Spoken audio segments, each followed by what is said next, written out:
आज का जो टॉपिक है उसमें हम major oceanic currents of the world, जो कि महासागरीय धाराएं होती हैं, वो गर्म हो या फिर ठंडी महासागरीय धाराएं, उसे पढ़ेंगे कि ओशियनिक करेंट्स। बहुत छोटा टॉपिक है लेकिन काफ़ी इम्पोर्टेंट है, क्योंकि अक्सर देखा गया है कि क्वेश्चन इस प्रकार से पूछ लिया जाता है कि कौन सी महासागरीय धाराएं गर्म है या फिर ठंडा है, और लोकेशन इम्पोर्टेंट है। और एक और ज़रूरी है कि अब अपवेलिंग जोन और डाउनवेलिंग जोन दो प्रकार की होती है। अपवेलिंग जोन मतलब जहाँ पानी ऊपर की तरफ उठता है, और डाउनवेलिंग जोन मतलब जहाँ पानी सरफेस टू बॉटम, सतह से बॉटम जाता है। और अपवेलिंग जोन किसे कहेंगे, तो बॉटम से सरफेस पे पानी का तो आना अपवेलिंग जोन कहलाता है। ठीक है, तो इसलिए इम्पोर्टेंट है क्योंकि अपवेलिंग जोन्स फिशेस, मछलियों को अट्रैक्ट करती है, और वो मछुआरों के दृष्टिकोण से, फिशरमैन के दृष्टिकोण से काफ़ी इम्पोर्टेंट रीजन माना जाता है। जैसे जापान का है, जैसे पेरू का है, जो सब अपवेलिंग जोन है वो काफ़ी इम्पोर्टेंट है। तो उसे ध्यान में रखना होगा कि ओशियनिक करंट, सबसे पहले ओशियनिक करंट्स होती क्या है, और what are the factors responsible for the development of oceanic currents. कौन से ऐसे कारक हैं जो कि डिटरमाइन करते हैं ओशियनिक करंट्स को। तो ये इम्पोर्टेंट है, तो इसके चलते थोड़ा सा देख लेते हैं ओशियनिक करंट्स। यहाँ पे लिखा हुआ ओशियन करंट्स, महासागरीय धाराएं। तो जैसा कि इसमें लिखा हुआ है, ये डिफिनीशन के थ्रू नहीं जाना है कि an ocean current is seasonal directive movement of sea water generated by forces acting upon the mean flow. इसका बहुत सारा factors response, there are various factors responsible for the development of ocean current, but this is technical term, we don't have to go into much detail about the technical term. हमें with practical हमें समझना होगा कि what is ocean current. तो अगर हम इसे लेके चले कि ओशियन करंट्स क्या है, अगर हम यहाँ पे ये हम लेके चल रहे हैं, दिस इज द, अगर ये हो गया कंटिनेंटल साइड और ये water, okay, this is the, हमें समझना कैसे होगा कि ओशियन करंट्स क्या होती हैं। तो अगर ओशियन करंट्स मतलब क्या, महासागर की धारा, पानी की जो करंट होगा, फ्लो ऑफ द वाटर, इसी को कहेंगे। तो ये तो कंटिनेंट हो गया इधर, दिस इज द कंटिनेंट, और ये वाटर बॉडी। तो यहाँ से अगर वाटर का मूवमेंट इस प्रकार से हो रहा है तो हम इसे कहेंगे कि this is the ocean current. ये ओशियन करंट है। अगर वाटर का फ्लो इधर से हो रहा है तो इसे हम ओशियन करंट कहेंगे। अब इसके लिए एक और इम्पोर्टेंट है कि इसका इम्पोर्टेंट क्या देखना होगा। ये हम जैसे बताए कि अगर इस इधर से फ्लो हो रही है ओशियन करंट, तो इसे हम क्या कहेंगे, ओशियन करंट। काफी इंपॉर्टेंट है ओशियन करंट को समझना कैसे। तो इसके लिए एक और जो रिस्पॉन्सिबल फैक्टर्स है उसे थोड़ा सा देखना होगा।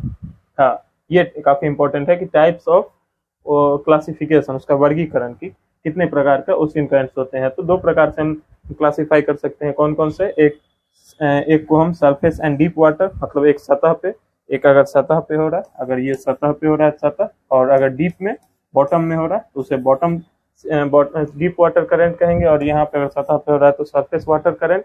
दो प्रकार का करंट देख लिए। उसके बाद जो दूसरा है वो है warm currents and ocean, warm currents and cold currents, मतलब गर्म जलधारा और ठंडी जलधारा। ये किस प्रकार से कहेंगे, तो इसका क्लासिफिकेशन बहुत सिंपल है। कैसे, इसको हम देख लेते हैं। कोई सा भी एक में हम अगर इसको लेके चलते हैं, इसमें लेके चलते हैं, जैसे द इक्वेटर, हम जानते हैं 0 डिग्री लैटिट्यूड, यहाँ से 0 डिग्री 90 डिग्री ऊपर तक और 90 नीचे तक, ये 0 डिग्री लैटिट्यूड है। ये उसके बाद कर्क रेखा होते हैं 23.5 डिग्री 23.5 नॉर्थ हेमिस्फीयर में, उसे कर्क रेखा कहते हैं, इंग्लिश में उसे ट्रॉपिक ऑफ कैंसर कहते हैं। उसके बाद 23.5 डिग्री साउथ में जो लैटिट्यूड है उसे ट्रॉपिक ऑफ कैप्रिकॉर्न, मकर रेखा कहते हैं। तो यहाँ से देख रहे हैं कि ये 0 डिग्री इक्वेटर, इसके ऊपर जाएंगे नॉर्थ हेमिस्फीयर, नीचे जाएंगे तो नीचे कौन सा, साउथ हेमिस्फीयर। तो अगर यहाँ पे देख रहे हैं कि इधर पोल से, ये जानते हैं पोल, नॉर्थ पोल और साउथ पोल, तो पोल से अगर इक्वेटर की तरफ आ रही है, ऊपर से नीचे की तरफ आ रही है, जैसे यहाँ एरो ये दिखा रहा है, ये ऊपर से नीचे की तरफ आ रही है, तो ये ठंडी जलधारा होगी ऊपर। और यहाँ ये गर्म, जानते हैं कि यहाँ पे जैसे जैसे ऊपर जाते हैं तो सन का जो इंटेंसिटी होता है, सूर्य का इंटेंसिटी, वो कम होते जाता है। तो अगर इक्वेटर से, ये इक्वेटर रहा, इक्वेटर से अगर ऊपर की तरफ एरो जा रहा है तो उसका सिंपली मतलब होगा कि वो कौन सा है, वो वार्म वाटर। और ऊपर अगर पोल से अगर इक्वेटर की तरफ आ रहा है तो वो कोल्ड वाटर। बस इतना ही समझना है कि और कुछ नहीं समझना। लोकेशन से भी ये बहुत हद तक मालूम चल जाएगा कि कौन सा वार्म वाटर है और कौन सा कोल्ड वाटर है। तो बस इसमें समझें, यहाँ पे दिखाया भी गया है कि कैसे समझेंगे कि वार्म वाटर कौन सा है, कोल्ड वाटर कौन सा है। तो जो रेड से हाईलाइटेड है वो सब वार्म वाटर है, और यहाँ पे जो ब्लू से हाईलाइटेड है वो कोल्ड वाटर है। काफी इंपॉर्टेंट है, ज्यादा कुछ इसमें दिमाग लगाने की चीज है नहीं। इसको देख लेते हैं कि कौन कौन सा, हाँ बस इसे ध्यान में रखना है कि बस यही, इसके आगे कोई खास इंपॉर्टेंट नहीं। अगर इतना ध्यान में रख लेते हैं कि major cold and warm global ocean currents, बस एक ये पिक्चर से सारा कंसेप्ट क्लियर हो जाएगा। इसके आगे कुछ नहीं पढ़ना होगा कि महत्वपूर्ण गर्म ठंडी और गर्म महासागरीय धाराएं कौन सी है। तो जो भी यहाँ पे रेड से हाईलाइटेड है वो सारी गर्म महासागरीय धाराएं हैं, और जो भी ब्लू से हाईलाइटेड है वो ठंडी महासागरीय धाराएं हैं। थोड़ा सा देख लेते हैं कि ठंडी नहीं, कोल्ड करेंट्स कम ही है, ज्यादा नहीं पढ़ना है। कोल्ड करेंट्स में California current, this is the location of California current. Location ध्यान में रखना है कि कैलिफोर्निया करंट कहाँ है, तो ये कैलिफोर्निया करंट रहा, ऊपर से आ रहा है, कोल्ड इसलिए हो गया। Humboldt current, this is the Humboldt current, इसे पेरू करंट भी कहते हैं। हम्बोल्ट करंट को ही पेरू, क्योंकि यहीं पे पेरू देश है, ये साउथ अमेरिका में। ये देखिए ऊपर नीचे से ऊपर की तरफ जा रहा है, इसीलिए ये, और इसी को हम बोल रहे थे अपवेलिंग जोन, पानी डाउन डीप से अप की तरफ, सरफेस की तरफ आ रहा है, तो ये हो गया अपवेलिंग जोन। तो हम्बोल्ट इसे पेरू कहते हैं। उसके बाद ये कौन सा रहा, यहाँ पे Labrador current, this is the Labrador, ये रहा लोकेशन बस इंपॉर्टेंट, ग्रीनलैंड के पास है, इधर हडसन बे और ग्रीनलैंड, यहाँ पे लेब्राडोर करंट। उसके बाद कैनरीज करंट, उसके बाद ये रहा कैनरीज करंट, यहाँ पे ये कैनरीज करंट है, यूके के पास जो है सो कैनरीज करंट, उधर यूके हो गया, उधर कैनरीज करंट।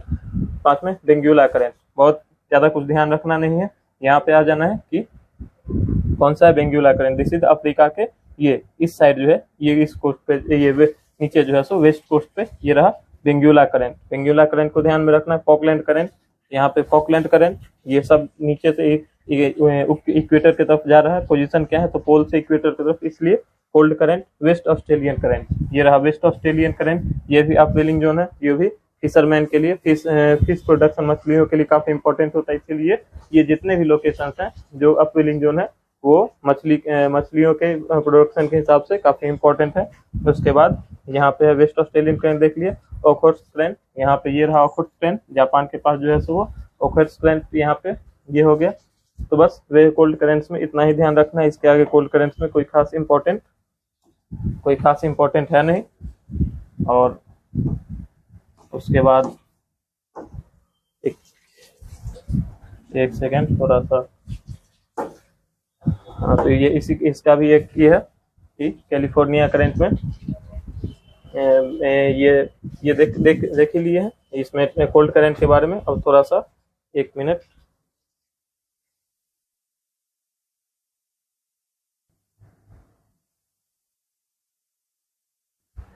अब इसके आगे तो हम कोल्ड करंट के बारे में देख ली कि कोल्ड करंट कौन कौन से इंपॉर्टेंट है। ध्यान बस यही रखना है कि कैसे हम पहचानेंगे कि कोल्ड करंट है। तो अगर वो पोल से इक्वेटर की तरफ आ रहा है तो वो कोल्ड करंट होगा, जाहिर है कि वो कहाँ से आ रहा है, ठंडे प्रदेश से गर्म प्रदेश की तरफ आ रहा है, तो इसीलिए वो कोल्ड करंट माना जाएगा।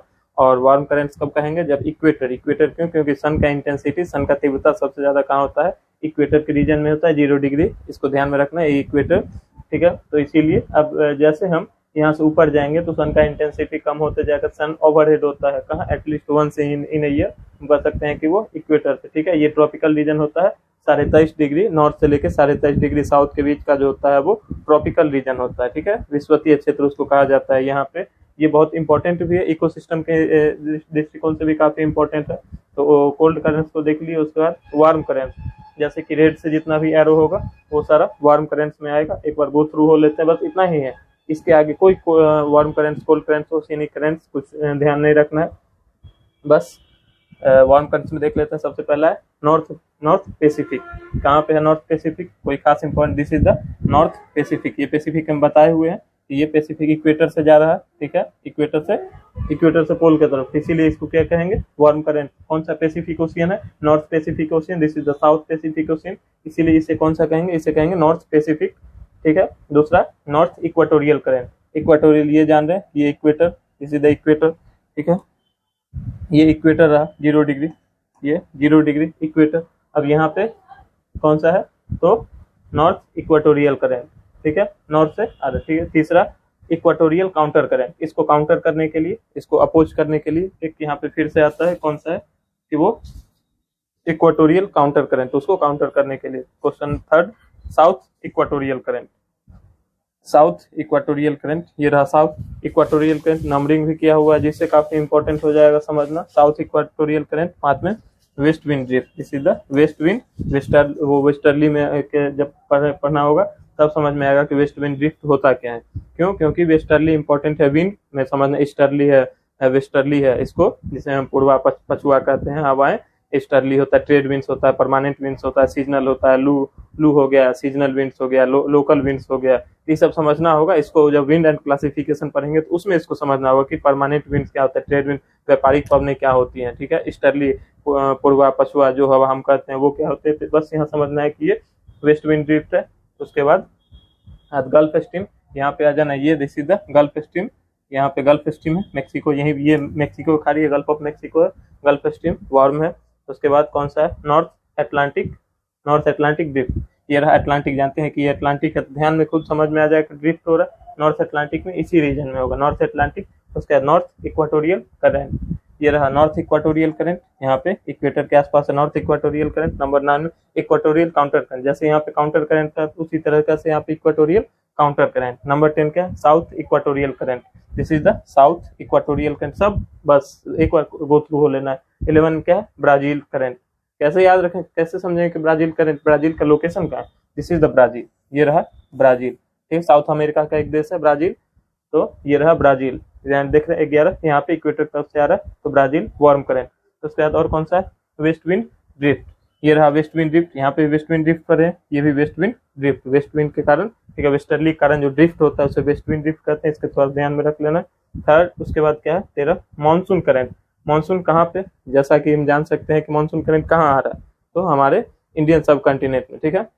तो इंडियन सब कंटिनेंट कहाँ है, ये रहा इंडियन सब कंटिनेंट, तो यहाँ पे कौन सा है, ये रहा इंडियन सब कंटिनेंट, तो इसीलिए वहां पे मानसून करंट हो जाएगा। यहाँ पे कौन सा है, मानसून करंट, ये देख रहे हैं मानसून साउथ वेस्ट इंटर करता है, ठीक है, लोकेशन क्या है, केरल में इंटर करता है, इसीलिए उसे मानसून करंट, यहाँ पे मानसून करंट हो गया। नंबर 4 इक्वाटोरियल काउंटर करंट, ये रहा इक्वाटोरियल काउंटर करंट, इसको काउंटर कर रहा है, इक्वेटर से जो करंट, इक्वेटर के जो करंट आ रही है उसको काउंटर करने के लिए equatorial current. South equatorial current, ये रहा साउथ इक्वाटोरियल करंट, 0 डिग्री के साउथ में साउथ इक्वाटोरियल करंट। बस ध्यान रखना, मोजाम्बिक कहाँ है, ये मेडागास्कर और मोजाम्बिक, ये रहा मेडागास्कर, यहाँ मेडागास्कर, ये मोजाम्बिक, यहाँ पे मोजाम्बिक अफ्रीकन देश है मोजाम्बिक, और यहाँ पे ये मेडागास्कर इंडियन ओशियन में एक आइलैंड है, तो इसके बीच में जो है सो वो ये रहा कौन सा, मोजाम्बिक करंट, प्लस लोकेशन से याद आ जाएगा। उसके बाद कौन सा, west wind drift, this is again west wind drift, जैसा यहाँ वेस्ट विंड ड्रिफ्ट, यहाँ पे वेस्ट विंड ड्रिफ्ट, वो वेस्ट विंड ड्रिफ्ट है। जापान करंट, जापान देश कहाँ पे है, ये रहा जापान, ठीक है, इसीलिए वहां पे कौन सा हो, जापान करंट। उसके बाद उसको एक क्यूरोसियो करंट कहते हैं, ठीक है, यहाँ पे जापान करंट को उसको क्यूरोसियो करंट कहते हैं, और ऊपर से जो आता है वो उसे जापान में उसे ओयोसियो करंट कहते हैं। तो ओयोसियो कोल्ड करंट है और क्यूरोसियो वार्म करंट है, ध्यान रखना है। उसके बाद कौन सा, नॉर्थ इक्वाटोरियल करंट, कुछ नहीं है यहाँ पे, इक्वेटर के नॉर्थ में north equatorial current, equator south में साउथ इक्वाटोरियल करंट, और east Australia West Australian current, ये था वेस्ट ऑस्ट्रेलियन करंट, ये कोल्ड था, और ईस्ट ऑस्ट्रेलियन करंट ऊपर से आ रहा है, इसीलिए वो क्या होगा, ये वार्म होगा। और ये तो बस इतना ही है, इसके आगे कुछ खास ध्यान देना नहीं, जितना इंपॉर्टेंट था सारा बता दिए। एक बार देख लेते हैं, गो थ्रू हो लेते हैं कि कौन कौन से बताएं, ये सब देख लिए हैं। साउथ इक्वाटोरियल करंट जितना भी है यहाँ पे है, एक ये सर्कुलर जो है सो गायरे बनता है, सर्कुलर मूवमेंट, वाटर का सर्कुलर मूवमेंट, यहाँ से जा रहा है, ये ऐसे जा रहा है, फिर ये, तो ये गायरे बनाता है यहाँ पे, बस ये ध्यान रखना है। इसके आगे फिर और ये देख लिए, इसके आगे कुछ खास इंपॉर्टेंट है नहीं, बस जितना इंपॉर्टेंट था वो सारा बता दिए हैं। तो बस इतना ही ओशियन करंट के लिए, इसके आगे ना ही कुछ पूछा जाएगा, और अगर ऐसा पूछा भी जाता है तो वो सबके लिए डिफिकल्ट होगा। ऐसा लेके चलना है कि अगर हमें कट ऑफ कैसे क्रॉस करना होगा, एक छोटा सा एक शॉर्ट ट्रिक बताते हैं, कि ट्रिक नहीं कहा जाएगा, एक टेक्निकल है, कि अगर क्वेश्चन हार्ड आ रहा है तो वो सारे स्टूडेंट के लिए हार्ड होगा, इरिस्पेक्टिव कि किस प्रकार के स्टूडेंट हैं, उससे मतलब नहीं है। अगर वो क्वेश्चन क्या कहें इजी है या फिर मॉडरेट है, इजी टू मॉडरेट है या फिर इजी है, तो उसमें गलती नहीं करना होगा, क्योंकि उसमें और कोई गलती नहीं कर रहा है तो आपको भी उसमें गलती नहीं करना होगा, तभी जाके जो है सो वो कट ऑफ पार हो जा सकता है। तो ठीक है, तो इसलिए हम ओशियन करंट को देख लिए, आने वाले में फिर हम और वर्ल्ड मैपिंग को कंटिन्यू रखेंगे।